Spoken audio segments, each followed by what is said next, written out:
Hi, 8th grade. All right, we are now in lesson 4. Here's the Dear Family paper. You don't have to read that if you don't want to. Basically, what we're going to be talking about this week is dilations and similarity. Okay, so everything we've been learning about has been rigid transformations, which means the shape can move all about, but it doesn't change its size, right? Now we're going to talk about something called dilation, which means the shape does change its size. What's kind of interesting is that a dilation has a center of dilation. Like, see how right here is the center of dilation?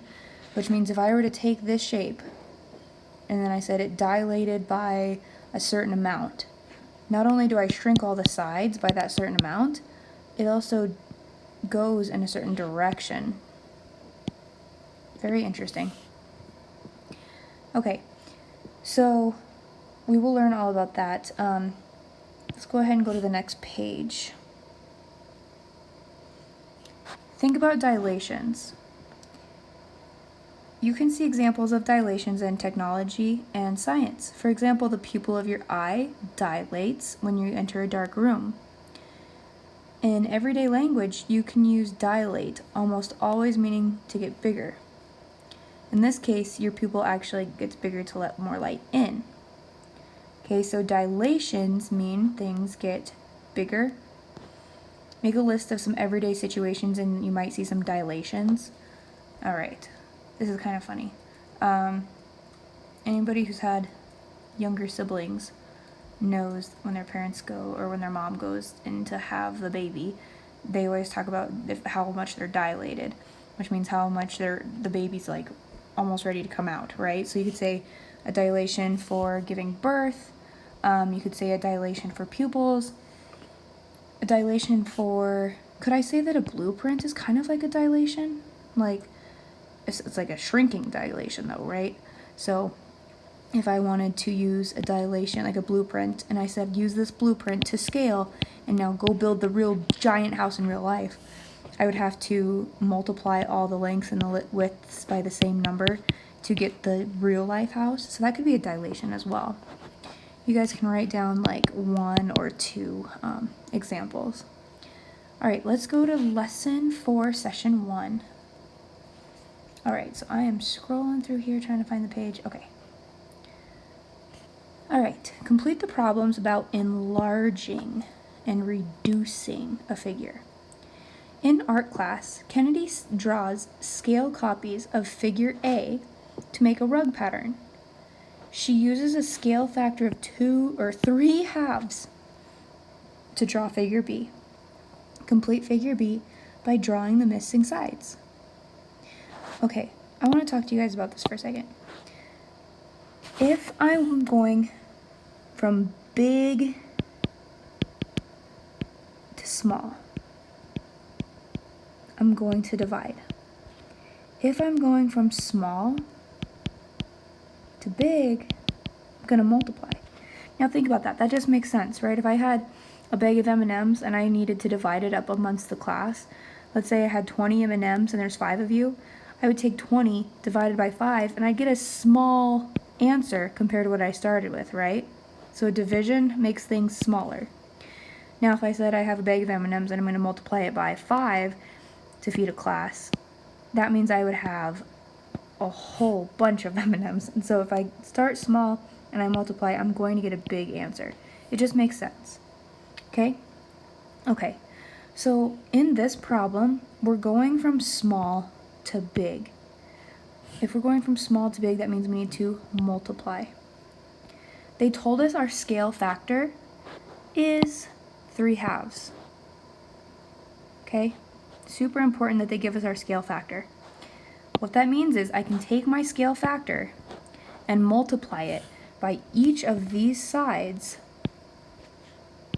to find the new length.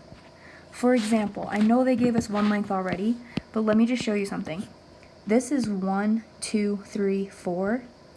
If I take 4 and I times it by 3 halves, you guys, 3 halves is the same as 1.5. If I were to do that, I would get 6. Is this side 1, 2, 3, 4, 5, 6 long? Yes. What about this one? This is 1, 2. If I have 2 and I multiply it by 1.5, will I get 3? Yes. Okay, so basically all we're doing is we're taking the sides they gave us and multiplying them by a scale factor. And they tell us the scale factor is 3/2, which is the same as 1.5. Okay, so now this should be easy. If this side is 2 and this side is 2, that means the next side should be 3 as well, right? So we're going to go out 3. This side is 1, 2, 3, 4, just like this side was. So now it's going to be 6. 1, 2, 3, 4, 5, 6.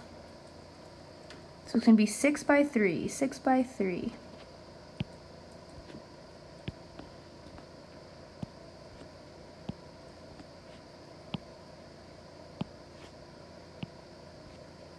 Ta-da! Perfect. Now, using my trick that I just told you, if we go from big to small, we divide. If we go from small to big, we multiply. Using that trick, Kennedy uses a scale factor of 1/2 to draw figure C. Complete figure C by drawing the missing side. So we're going to have A, and I want to shrink A to make C. If I'm shrinking, that means I'm going from big to small. A is big, okay? We C is small. That means I'm going to divide. So I need to take 1, 2, 3, 4, 5. Oh wait, sorry. 1, 2, 3, 4. And if I were to multiply it by 1/2, isn't that the same thing as saying 4 divided by 2? Yeah. 4 divided by 2 equals 2. So this side should be 2. And then 2 divided by 2 is 1. Right? So it's going to be 1 by 2, 1 by 2, 1 by 2. There we go. What I want you to know is if your scale factor is greater than 1, like it was up here, 3/2 is greater than 1, it's 1.5. If the scale factor is greater than 1, your shape's going to grow. If your scale factor is less than 1, like 1/2, it's going to shrink. Okay? That's our big things here. If it's greater, oh sorry, that's a less than sign. If it's greater than 1, it's going to grow. If it's less than 1, it's going to shrink. Okay? If a figure grows or shrinks, it's still called a dilation. Number 3.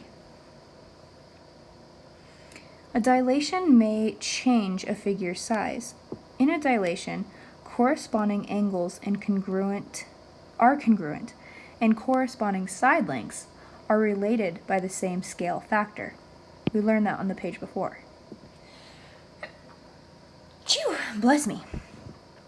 Complete the table to determine whether figures Q, R, and S are dilations of P. Okay, so it has to grow by a scale factor. What that means is all the sides have to be multiplied by the same number for it to work, okay? Okay, so let's see. Figure Q is the pink one. So figure Q. Corresponding angles are congruent. Okay, so P is our original, right? P is our original. So we got the blue. Blue is our original. So this is kind of hard to ignore all of our craziness that's going on. So what I'm going to do is I'm going to use my highlighter, and I'm just going to highlight the shapes we need to focus on, okay? Q and P. So look at just Q and P. Are the corresponding angles congruent? In other words, are they all 90 degrees? Yes. Are the corresponding sides multiplied by the same scale factor? Well, let's see. This side is 2. This side is 1, 2, 3, 4. How did I get from 2 to 4? I multiplied by 2. So that one works. Let's test over here. 1, 2, 3, 4, 5, 6. Now if this works, it should say 6 times 2, and then we should have this. Is this 12? 4, 5, 6, 7, 8. Oh. No, that didn't work. If it would have been corresponding with a scale factor, it should have been 12. So this is a no. So is it a dilation? No. It has to have the same angles, and you have to be able to use a scale factor to multiply. So no, that didn't work. Okay, so let's erase that one. Let's start again. How about R? R and P. Okay, so the first thing I'm going to ask myself is, do they all have 90-degree corners? And that's a yes. Okay, what about the sides? Can I multiply them by the same scale? So this is a 2, so 2 times 2 would get me 4, right? So the scale factor is a 2. Let's see. 1, 2, 3, 4. These are 4, so if I multiply this by 2, I should get 8, right? And I already counted that these are 1, 2, 3, 4, 5, 6, 7, 8. That worked. So does it have a scale factor? Yes. Of 2. 2, we multiplied all the sides by 2. So is it a dilation? Yes, it is a dilation. That worked. Yay. Let's go and erase and do the last one. How about S? Now I'm going to go a little backwards here. I'm actually going to use P and see if we can get a scale factor. So I know they got 90-degree corners, so that works. But what about this? Is there a scale factor that I can multiply it by? 1, 2, 3, 4. 1, 2, 3, 4, 5, 6. Okay, so let's say, obviously it didn't get multiplied by anything. Nice. So I'm going to take 6 divided by 4 and see if I can find the scale factor. 6 divided by 4 is 1.5. So if I say 4 times 1.5 gets you 6, then technically I should be able to say this side times 1.5 gets me whatever that is. So I know this is 8. 8 times 1.5 is 12. If this equals 12, then it is a dilation. So let's see, 1, 2, 3, 4, 5, 6, 7, 8, 9, 10, 11, 12. Woohoo! Yes, and our scale factor was 1.5. So it is a dilation. Great. Let me review with you how I found that. So first, I didn't know what times 4 would get me 6. So I just asked myself, well, 6 divided by 4 is what? And that's how I found the scale factor. Then I just took this side length and I multiplied it by the scale factor and got that, so it worked out great. Number 4. The point from which a figure is dilated is called the center of dilation. A center of dilation can be inside on or outside a figure. Use a straight edge to draw rays from the center of dilation through each of the corresponding vertices. Remember, vertice is a point of P, RP, and S. So basically, all we're really going to do, I'm just going to take a pencil on here. You guys don't have to worry about having a straight edge really either. I want you to go from the center of dilation, and I want it to go through each of these points. Okay? So I'm just going to start here and just kind of eyeball it.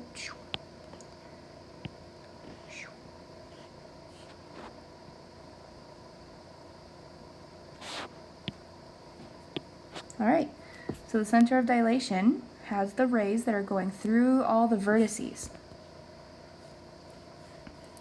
So for two figures, if the figures are dilations of each other, then you can draw rays from the center of dilation through their corresponding vertices. So let's say that this was like, oh, look at like R and Q, for example. This is the center of dilation, can I draw a ray that goes out both of those vertices? No. So there's another huge hint. If it's a dilation, I will be able to draw a line through their vertices, okay? So look at B. B shows that right here. Do you see Q and R? There's no way for me to go through both of these vertices and with a straight line, right? It's going to get crooked. So can you draw rays from the points shown? No. Does a dilation change a figure's shape? No. It changes the size, okay? How is a dilation different from a translation, rotation, or reflection? So it changes the size, not the shape. It's proportional.